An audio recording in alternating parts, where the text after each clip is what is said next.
अस्सलाम वालेकुम जी। Corporate finance chapter number 4, discounted cash flow and effective annual interest. इससे प्रीवियस जो चैप्टर था, चैप्टर नंबर 3, जिसमें हमने क्या देखा था, हमारे पास हमारा टाइम वैल्यूएशन ऑफ मनी। हमारे पास यहाँ पे प्रेजेंट वैल्यूज़ होती हैं। टाइम वैल्यूएशन ऑफ मनी के 4 मेजर टॉपिक हैं: present value, future value, annuity and perpetuity. ठीक है जी। इसी को हमने वाइंड अप किया था अपने प्रीवियस लेक्चर में। नेक्स्ट जो हमारा लेक्चर है वो है लेसन नंबर 4। लेसन नंबर 4 में हमने देखना है discounted cash flow and effective annual interest rate. सबसे पहले हम यहाँ देखेंगे कि कैश फ्लो का मतलब क्या होता है। कैश फ्लो से मुराद ये है कि जब भी हम कहीं पे इन्वेस्टमेंट कर रहे होते हैं तो हर साल हमें या तो पैसे आ रहे होते हैं या हम लगा रहे होते हैं। जब हमारे बिज़नेस के अंदर पैसे आ रहे होते हैं तो हम कहते हैं दिस इज़ द इनफ्लो, यानी ये कैश फ्लो की आगे कैटेगरी है। जब पैसे जा रहे होते हैं उसे हम कहते हैं आउटफ्लो। ये फर्दर आगे चल के चैप्टर्स में इसकी डिटेल आएगी, उसे हम डिस्कस करेंगे। सबसे पहले हमारे पास यहाँ पे आ रही है कैटेगरी डिस्काउंटेड कैश फ्लो।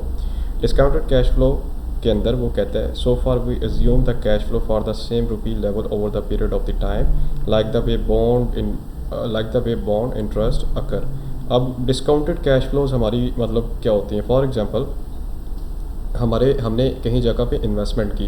हम कहते हैं कि हमारी इन्वेस्टमेंट के ऊपर जो रिटर्न है हमें 5 साल के बाद मिलेगा। कितने साल के बाद मिलेगा?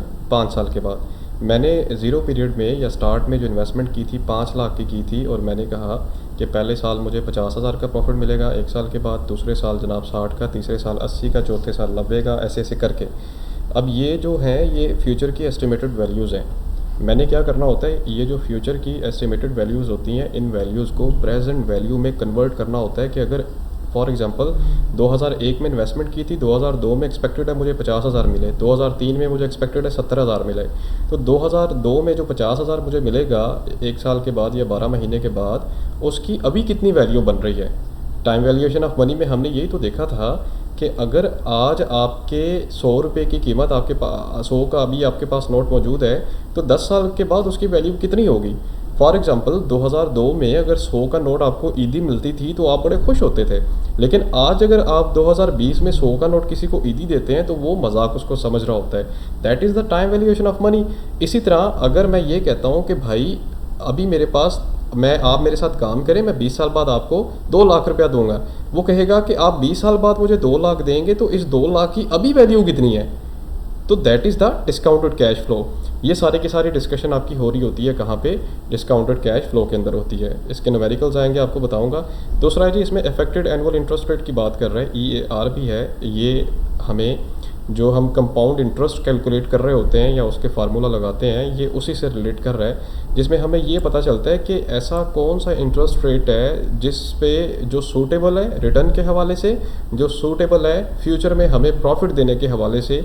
तो that is the effective annual interest rate. इसके लिए आपके नंबर ऑफ़ ईयर्स का होना ज़रूरी है, जिसकी मदद से आप क्या करते हैं, साल का, 6 महीनों का, 4 महीनों का या 1 महीने का इंटरेस्ट रेट भी कैलकुलेट कर रहे होते हैं। अब इसी को कंटिन्यू करते हुए वो कुछ यहाँ पे एग्जांपल दे रहा है। कहता है for example bank A, bank B and bank C pays 15% interest rate on deposit, 15 and compound monthly, quarterly and half yearly.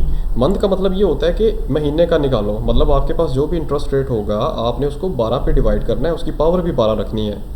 ठीक है ना, क्योंकि आप मंथली इंटरेस्ट रेट निकाल रहे हो। जैसे ये फार्मूला उसने लगाया, ये formula effective annual interest rate का है, ये वाला। ठीक है, अब कौन सा? ये वाला, सॉरी ये क्लिक नहीं हो रहा, ये वाला। तो अब उसने देखें क्या किया जी, 15% इंटरेस्ट था, इफेक्टिव एनुअल इंटरेस्ट रेट निकालना है, 1 प्लस वो इंटरेस्ट रेट ऊपर रखा 0.5% डिवाइडेड बाई 12, उसकी पावर 12 रखी, -1। तो आपके पास effective annual interest rate monthly निकल आता है ए का 16। ठीक है, यानी महीने में आपको जो इंटरेस्ट रेट है वो 16.75 मिलेगा। बैंक बी जो है वो कहता है कि क्वार्टरली इंटरेस्ट, तो क्वार्टरली मतलब होता है कि साल में, मतलब 4 महीने के बाद आपको कितना मिलेगा। तो आप क्या करते हैं, मतलब 3 महीने के बाद सॉरी, आपको कितना मिलेगा साल में 4 दफ़ा, क्वार्टर का मतलब होता है। तो आप क्या करते हैं, इसको 4 पे डिवाइड करते हैं, जो आपका इंटरेस्ट रेट होता है उसकी पावर भी 4 रखते हैं। ठीक है, जैसे ये इंटरेस्ट रेट 15% था, इसको 4 पे अगर आप डिवाइड करेंगे तो ये रह जाएगा। आपने क्या करना है, 0.15 divided by 4 and then you can add +1। ये देखिए उसने यहाँ पे किया हुआ, पहले डिवाइड करके फिर इसको ऐड करके फिर पावर किया फिर माइनस किया। तो हर 3 महीने बाद आपको इंटरेस्ट रेट जो है 15% के हिसाब से आपको प्रॉफिट मिलेगा। अगर वो कहता है कि सेमी एनुअली या हाफ ईयरली, तो इसका मतलब होता है कि साल में 2 दफ़ा, मतलब 6 महीनों के बाद। ये फार्मूला वही, लेकिन अब के बाद आपने 2 पे डिवाइड किया, पावर 2 रखी -1, सो आपका आंसर आ रहा है ये वाला। इससे रिलेटेड कुछ क्वेश्चन है, वो कहता है bank offer 12% compound quarterly if you place 1000 in an account today, how much you have at the end of the 2 years, what is the EAR। कहता है अगर बैंक आपको ऑफर कर रहा है जी 12% मैं आपको इंटरेस्ट देता हूँ, ठीक है, कंपाउंड क्वार्टरली, याद रहे क्वार्टरली मतलब हर 3 महीने बाद वो हमें 12% के हिसाब से क्या करेगा, प्रॉफिट दे रहा होगा, मतलब साल में 4 दफ़ा हमें वो प्रॉफिट देगा हमारी इन्वेस्टमेंट के अंदर। और अगर हम 1000 रुपया रखते हैं जी बैंक के अंदर, तो बताएं कि 2 साल के बाद इस 1000 की वैल्यू कितनी होगी। Now this is our present value, right. तो what we have to calculate our future value. अब वो कहता है जी what is its EAR। Solution हम निकालते हैं जी। कहता है जी अब ज़ाहिर है उसने EAR मांगा, अगर फ्यूचर वैल्यू निकाली होती तो हम फ्यूचर का फार्मूला लगा लेते। तो उसके लिए प्रेजेंट वैल्यू का भी होना ज़रूरी। अगर उसने प्रेजेंट वैल्यू, हाँ, फ्यूचर वैल्यू मांगी होती तो हम उसका फार्मूला लगा लेते फ्यूचर वैल्यू का, जो हमने प्रीवियस चैप्टर में पढ़ा था। अब EAR का फार्मूला वही है, क्योंकि इसने क्वार्टरली मांगा होगा, सेम प्रोसेस है, इसका आंसर ये आ रहा है। ठीक है जी। अब जब ये आंसर आ जाएगा आपका 12 पॉइंट, इसकी पावर आपने ये रखनी है, मल्टीप्लाई बाय आपने क्या करना है, 1000 के साथ करना है, देन आपका आंसर आ जाएगा